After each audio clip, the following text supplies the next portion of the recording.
দেশের শান্তি শৃঙ্খলা যে কোনো মূল্যে বজায় রাখার অঙ্গীকার করেন তারেক রহমান। অন্যায় বেআইনি কাজকর্ম কোনোভাবেই আমরা মেনে নেব না।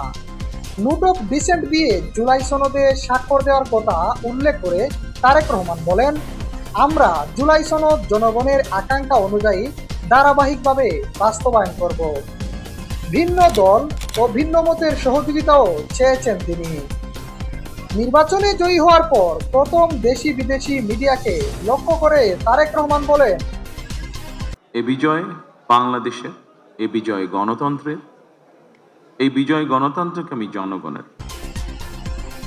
শনিবার বিকেলে রাজধানীর ইন্টার কন্টিনেন্টাল হোটেলে নির্বাচনে অংশ নেওয়া সকল রাজনৈতিক দলকে ধন্যবাদ জানান সংখ্যাগরিষ্ঠতা অর্জন করা বিএনপির নেতা তারেক রহমান।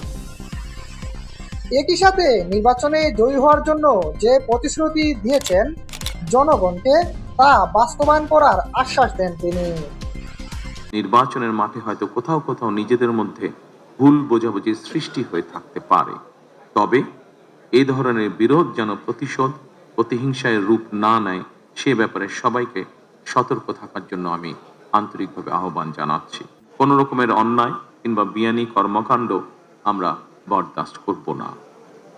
দলমত, ধর্ম, বর্ণ কিংবা ভিন্ন মত যাই থাকুক, কোনো অজুহাতে অবশ্যই দুর্বলের উপরে সবলের আক্রমণ আমরা মেনে নেব না। কয়েকটি বিষয়ে নোট অফ ডিসেন্ট দিয়ে বিএনপি জুলাই সনদেও স্বাক্ষর করেছে।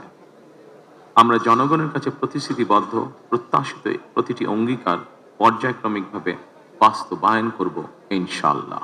দুর্নীতি এবং আইন শৃঙ্খলা নিয়ন্ত্রণ এবং জনগণের প্রতি জবাবদিহিতার মাধ্যমে আমরা বাংলাদেশকে একটি নিরাপদ মানবিক বাংলাদেশ হিসেবে প্রতিষ্ঠার জন্য যে যার অবস্থান থেকে আমরা ভূমিকা রাখি। হঠাৎ ভারতীয় এক সাংবাদিক প্রশ্ন করেন যে আওয়ামী লীগ কবে রাজনীতিতে ফিরতে পারবে। তখন এমন প্রশ্নে হতবাক হয়ে বিএনপির চেয়ারপারসন তারেক রহমান বলেন, Many people in Bangladesh who remain supporters of the Awami League. What are your plans for reconciliation in Bangladesh?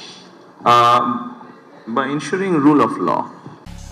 M A Ahmad, দৈনিক আমার জিহাদ।